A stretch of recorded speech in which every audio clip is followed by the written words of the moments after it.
It is the St. Patrick's Day edition of the David Carrier Show. So hoist a pint for me. Well, yeah, Erin go bra and all that good, etc. Um, kiss me, I'm Irish. Well, actually, I am somewhat Irish.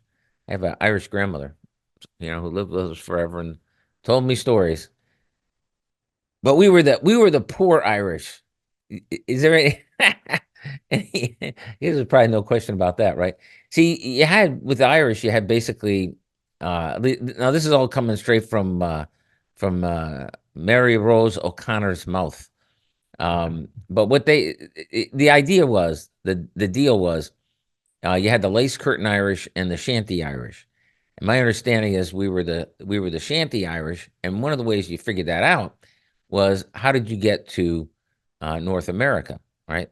So during the famine, apparently, the O'Connors, who had a pub in I believe it's Dunleary. I've actually been there, and it says O'Connors on it, Um, so yeah, just like Grandma said, well, by the cliffs of Moher in the western part of the country. Anyway, long story short, let's make it long. We got the whole hour. The uh, so they went from Ireland because they were starving to death, right? Worked in Liverpool and then took passage to Nova Scotia. Now you say, why Nova Scotia? I thought the Irish came in through New York. Well, let me tell you, it was the lace curtain Irish. Aha! It was the lace curtain Irish who came in through New York because that was a longer trip.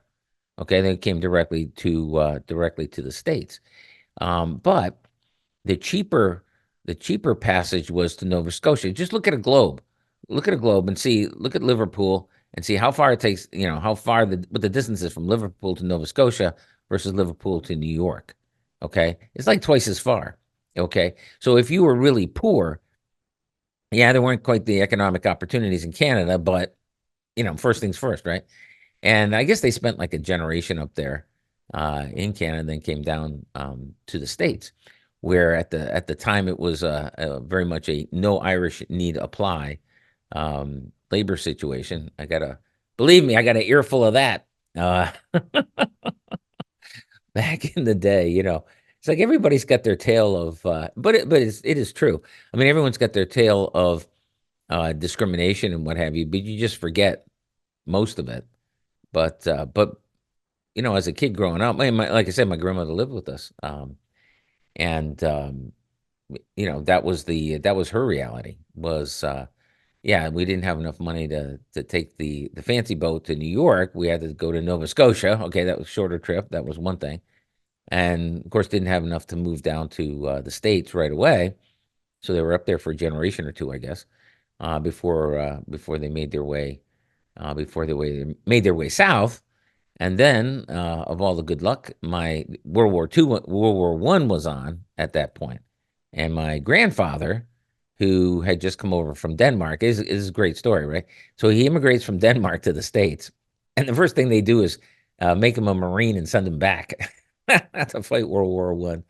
And that's an interesting. Well, I think it's an interesting story.